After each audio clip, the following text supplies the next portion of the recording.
राजस्थान में लोकसभा चुनाव को लेकर कांग्रेस ने 10 उम्मीदवारों का ऐलान कर दिया। इसमें टोंक सीट पर भी उम्मीदवार का ऐलान किया गया। उम्मीद थी कि टोंक सीट से सचिन पायलट का नाम आएगा, लेकिन लिस्ट में टोंक सीट से हरिश्चंद्र मीणा का नाम शामिल किया गया। वहीं लिस्ट जारी होने के बाद टोंक से विधायक सचिन पायलट ने मीडिया से बात की तो उन्होंने कहा कि राजस्थान की जनता से मेरा रिश्ता अंतिम सांस तक रहेगा।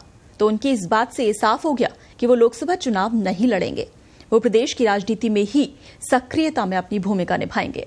वहीं सचिन पायलट के इस बयान के बाद ये भी कहा जा रहा है कि वो अब राजस्थान की राजनीति में और ज्यादा सक्रिय होंगे, क्योंकि कांग्रेस उन्हें अगले विधानसभा चुनाव में सीएम उम्मीदवार के तौर पर उतारेगी। ऐसे में उनका राज्य की राजनीति में सक्रिय रहना जरूरी है।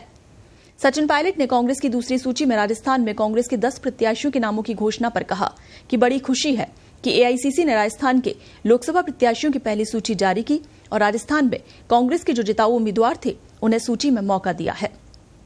राजस्थान में पिछले 10 सालों में भाजपा के सांसदों का रिपोर्ट कार्ड जनता के पास मौजूद है कि भाजपा के सांसदों ने आखिर क्या किया। एआईसीसी ने बड़ा अध्ययन करने के बाद जिताऊ उम्मीदवारों को मैदान में उतारा है।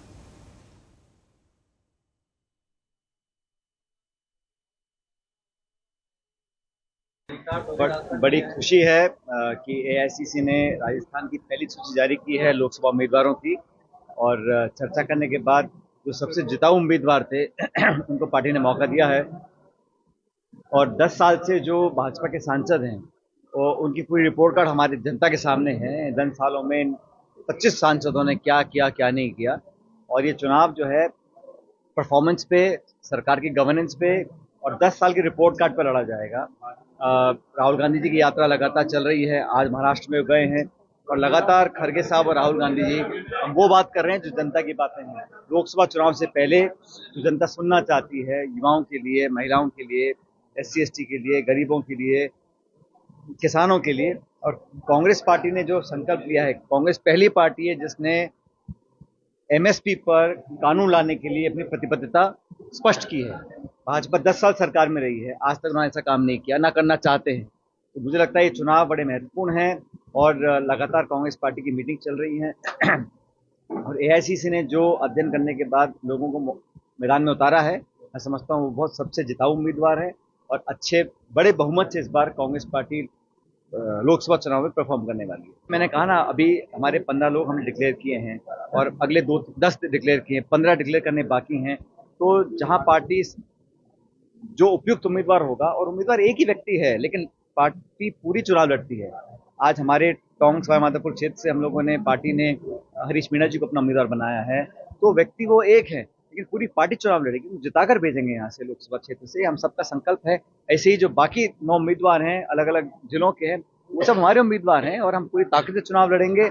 और जो माहौल में देख रहा हूँ, अब भारतीय जनता पार्टी अगर इतनी कॉन्फिडेंट होती कि 300 पार, 400 पार, 500 पार अगर वो कर रहे होते तो एक एक सीट पर अपने विपक्ष की विरोधी लोगों को क्यों ले रहे हैं।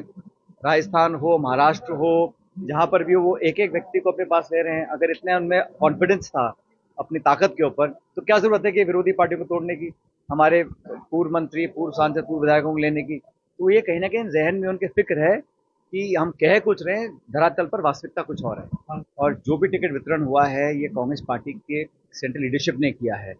परिस्थिति को देखा, क्षेत्र को देखा, जनता की मांग को देखा, समीकरण को देखा और जिता उम्मीदवार कौन हो सकता है, ये देखने के बाद निर्णय लिया गया है।